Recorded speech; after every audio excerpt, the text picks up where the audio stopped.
Welcome to Stopping Goliath. My name is John J Kimmel.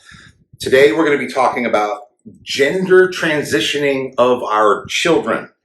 You're going to find 5 different links down in the description, and those links are going to be to all secular sources. Many times, if you've watched my work, you know that I use Christian sources. Every single one is secular today. And they're going to include the New York Times and the CDC. All right. So this is not obscure reporting. This is big time reporting. And we're going to start by talking about a report from KQED. And when I heard that, I'm like, I recognize that. Well, that is the PBS station in San Francisco, California. And so this is a report that they shared. And by the way, if you think this information is important for you to share with your friends, would you please like this video, share this video, comment on it, support me, or hey, I just absolutely welcome anything you want to talk about. If you think differently, I want to hear about it. I want to have an open dialogue about this topic. I think it's really, really important. Please subscribe to our channel and hit that notification bell, and then you'll know every time we drop a new video. Okay, so KQED did this report on this little girl named Gracie. At least that's Gracie's name now. You see, Gracie wasn't born a little girl. She was born a little boy.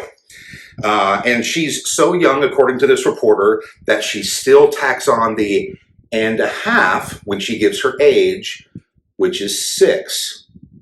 And by the time this story was written, this little girl was 6.5. She'd already been transitioning for over 2 years. In other words, her parents were turning her from a boy into a girl. And she was interviewed at the Rainbow Day Camp, which is just across the bay in El Cerrito, California. And it's a camp just for children who are transitioning from one sex to another. And in this report, the reporter cites the University of California, San Francisco's Diane Ehrenstaff as one of the leading proponents of socially transitioning transgender children. And this is what she says. There's really no minimum age to pursue such a change. For all of the intervention, our model is stages, not ages. When a child is at the place in their life where they can get themselves in focus, really, a little child, get themselves in focus, help us see them and are clear, consistent, and stable, then they can express how they want to live their life in which gender. That's the age. She goes on to say, when they're beginning to say, me not boy, me girl, that's when we can start socially transitioning them from one sex to another. Now, you're probably thinking, okay, John, that's just crazy San Francisco stuff. While it's crazy, and while that did come out of San Francisco, I'm going to cite another article. This one's from Fatherly Magazine. And in their article, they talk about all kids, regardless of gender identity, start to understand their own gender typically by the age of 18 to 24 months. That's their awareness of, I'm a boy, I'm a girl, or I'm something totally not within the gender binary I'm seeing in the world around me. Really? They know the word binary at 2 years old? I was 52 before I knew what that word meant, okay? And usually they can label themselves between 18 and 24 or as much as 30 months. In other words, when they're 1.5 years to 2.5 years old, they're ready to choose their gender. And for anyone who might have been reading this article, at the end they say, what are the downsides to puberty blockers? And we'll talk about that in a second. And according to this literature, he says, we really haven't seen any. There are no downsides to turning little boys into little girls or girls into little boys, according to this magazine. Now, this next article that I want to talk about, it's really not an article, it's just simply information off the CDC website. You see, for whatever reason, the Center for Disease Control apparently thinks it's very important for us to know about this gender identity and transitioning topic. And they did a study, and across 19 different sites, they pulled information from all those different sources. of students, so these are adolescents, they were asked basically, are you transgender or not? 94.4% said, no, I'm not transgender. I'm a boy or I'm a girl. Only 94%. 1.8% said, yes, I am transgender. 1.6% said, I'm not sure if I'm transgender. And 2.1% said, I don't even know what this question is asking. Ironically, they're probably the safest of all these children because they didn't even understand the question. Now, what I did is I went and put those percentages against U.S. population, and here's what I found. There are 82 million adolescents in this country today. That means that somewhere between 1.5 and 2.9 million of them believe they are transgender or aren't sure if they are transgender. All right, last article, New York Times, not a little paper. Obviously, I think they're the largest news source in the country, or certainly the largest newspaper. They wrote a story where they are studying transgender children as well. And in this study, the average age of children transitioning is 6.5 years old. Now understand, this process starts with what they call social transitioning. They start to cut, for example, if your little boy somehow says, I want to be mommy, so at 2 years old, you start turning him into a girl. They start by cutting their hair a certain way, putting a dress on them, getting them to talk like a little girl.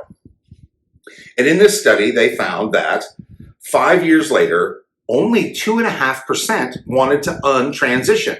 Now, let me make this clear. After they do that social transitioning, the next thing they do is puberty blockers. They start to basically nullify the effects of estrogen and or testosterone on that child's body. So essentially, they don't hit puberty. They don't become what God created them to become. And then, of course, after that, they actually physically transition where they mutilate their bodies, and you know the rest. So this study was tracking an average age of 6.5, and 5 years later, only 2.5% wanted to untransition. They haven't even hit puberty yet for the most part. They're only 11 years old. Some of them probably have, most of them haven't. Oh, and even if they were going to hit puberty, they're still giving puberty blockers.